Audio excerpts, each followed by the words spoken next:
Stick around to the end of this video for a pro tip on how to double your chances of getting by the defender while dribbling. So what skill are we covering today? How to dribble a soccer ball. In soccer, being a confident dribbler is a key to advancing your abilities as a soccer player. If you work towards and become a soccer player that can consistently move the ball up the field with your foot skills, you will be a very productive member of any team. To dribble correctly, ensure that you are dribbling with speed. To dribble with speed, have your toes down and in, pushing off the ground using the balls of your foot, i.e. the portion of the bottom of your foot just below the toes. If someone ever asks you to stand on your tippy toes, he or she is really asking you to stand on your toes and the balls of your feet. So like I mentioned previously, we want to be on the balls of our feet, so on those tippy toes when we're pushing that ball. We want to be on our tippy toes so that we can be more explosive, so that we can accelerate after we're doing our skills, so that anytime maybe we're doing a jab and we're pushing away, we're able to really dig into the ground and push off and explode in the direction we want to go.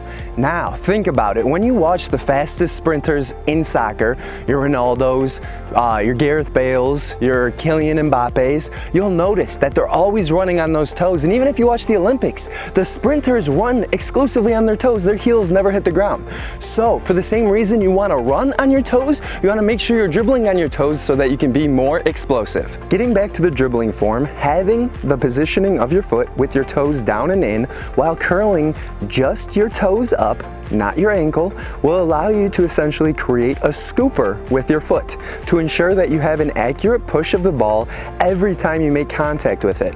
This form is ideal because it allows you to use the same running form as if you did not have the ball while maintaining the correct contact with the ball using the bone of the top of your foot. Proper form when dribbling guarantees precision with every touch and enough power to dribble the ball with speed.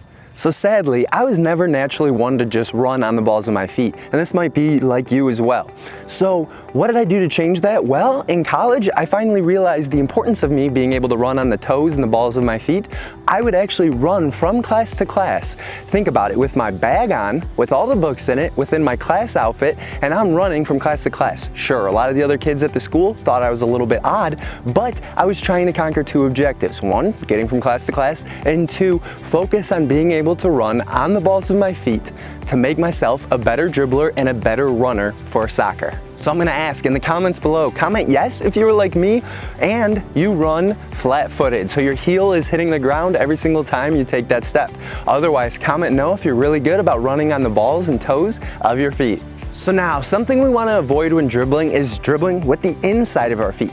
Now, that's not to say when we're doing skills like cutting the ball or doing our shot fakes, we can't use the inside of our foot to cut the ball. We absolutely can. But in terms of dribbling, you'd never want to see a person dribbling down the field using the inside of our foot, because then you'd have to be dribbling, and no one runs like this.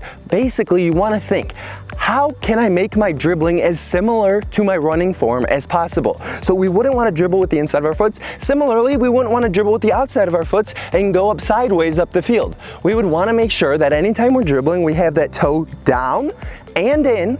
Okay, so it's turned slightly in, so it creates that little scooper so that I can perfectly push that ball. So notice here, when I go to push that ball, toe down and in, pushing it, and from the backside.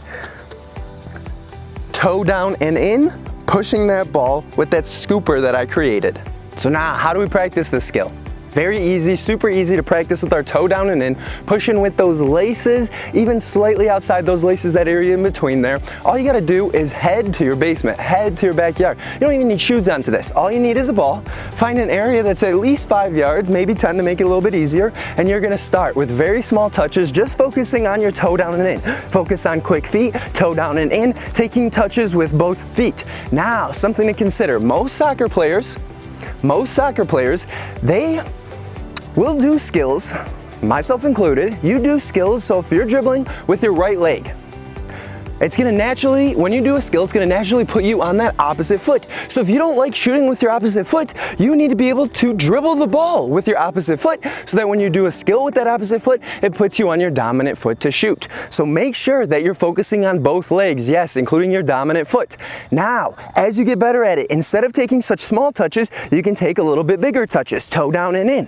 As you become even better with that, open up the amount of space that you have to use those skills, and I want you to be taking very big big attacking dribbles. Every single step is a touch with that toe down and in order to get better. So now for that pro tip, when we go to do like our jabs, our scissors, oftentimes you want at least 1.5 yards of space between you and the defender, because if you can get that defender to plant in the wrong direction, you're far enough away, you open up a clear one push lane behind them. So you'll be able to quickly and efficiently explode behind them without having to go to the outside and up, taking 2 touch, which takes more time.